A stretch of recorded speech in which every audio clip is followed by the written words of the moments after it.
Assalamualaikum warahmatullahi wabarakatuh. Kali ini kita akan mencoba untuk mengubah tabel seperti ini ke dalam bentuk diagram. Nah, diagram yang pertama ialah diagram lingkaran.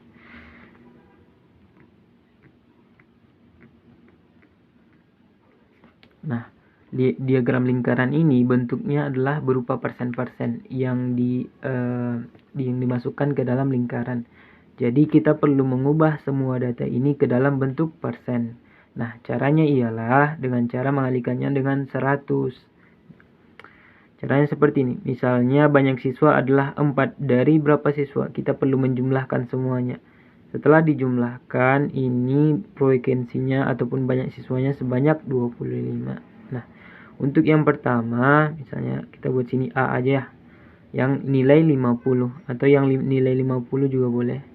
Itu sama dengan 4 dari 25 dikalikan dengan 100. Ini kita bisa sederhanakan, kita tinggal coret saja jadi 4. 4 kali 4 sama dengan 16%. Berarti jika dalam persentase 4 siswa ini sebesar 16%. Kita lanjut ke yang 60. Nah, 60 ini sebanyak 6%. 6 per 25 dikalikan dengan 100. Kita bisa sederhanakan juga menjadi di sini dapatnya 4. 6 kali 4 sama dengan 24. Selanjutnya yang 70. 70 itu dapat 7 orang. 7 per 25 dikalikan dengan 100. Sederhanakan lagi dapat 4. Dapatnya 28%. 7 kali 8. Selanjutnya yang 80%. 80% itu 5 orang. 5 per 25 dikalikan dengan 100. Dapat 4. 5 dikali 4 sama dengan 20%. Yang 90. Dapatnya 3. Kita kalikan langsung aja. Kalikan dengan 4. Karena udah kebiasaan ya. 7 kali 4. 6 kali 4. 4 kali 4. Langsung aja 3 kali 4 menjadi 12. Nah, begitulah untuk menyajikannya ke dalam bentuk diagram lingkaran. Seterusnya kita tinggal menggambar lingkarannya. Nah, kalau 24% itu kira-kira gini. 24% itu yang 60. Nah, kalau 28 itu mungkin segini. 28%. Yang 20 kira-kira segini. 20 itu yang 80.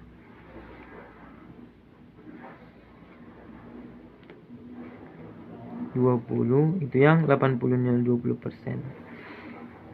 Yang 28 tadi itu yang 70%. Sisanya yang 50 sama 90, 12%.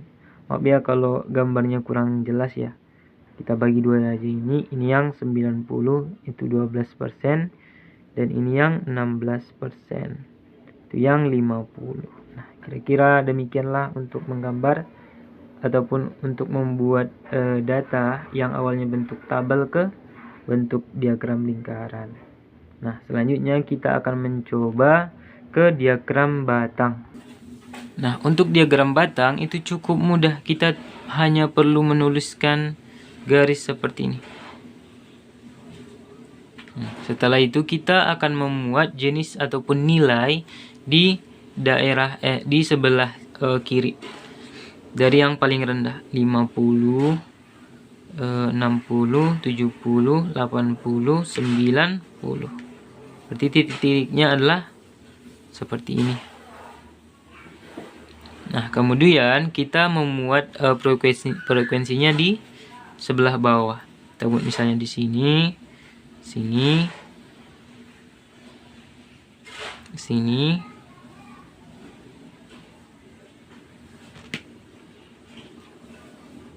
sini, sini, dan sini. Maaf ya, terbalik. Kita buat yang baru saja. Kita buat yang baru. Banyak datanya sampai dengan 7.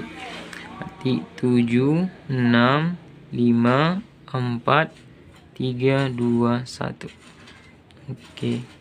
Dan jenisnya baru di sini. tadi terbalik. Mulai dari yang paling rendah 60, 50, 60, 70, 80 dan 90. Nah, misalnya yang 50, berapa banyak yang 50 tadi? Yang 50 itu sebanyak 4 siswa. Ya udah, kita tinggal membuat di sini. Kita tandai dulu. 50, yang 60 itu 6 siswa. Sekitar di sini. Yang 70 7 siswa. Sekitar di sini. Yang 80 5 siswa. Dan yang 90 3 siswa. Gak ada tandanya, jadi kita tinggal membuat batang-batangnya saja. Batang.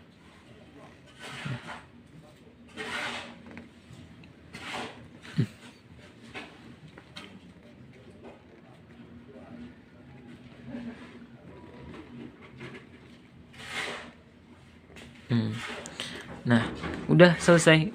Ini udah bisa dibilang diagram batang. Maaf kalau kurang lurus ya. Nah, untuk diagram garisnya ini boleh digabung. Perbedaan antara diagram garis dan batang cuma bagaimana cara menuliskan datanya gitu. Nah, kalau diagram batang dituliskan dengan tingginya batang yang ada. Kalau diagram garis tinggal digarisi. Misalnya dari sini, sini, sini, dan ke sini. Ini garisnya merupakan diagram garis dan batangnya merupakan diagram batang. Mungkin cukup sekian. Assalamualaikum warahmatullahi wabarakatuh.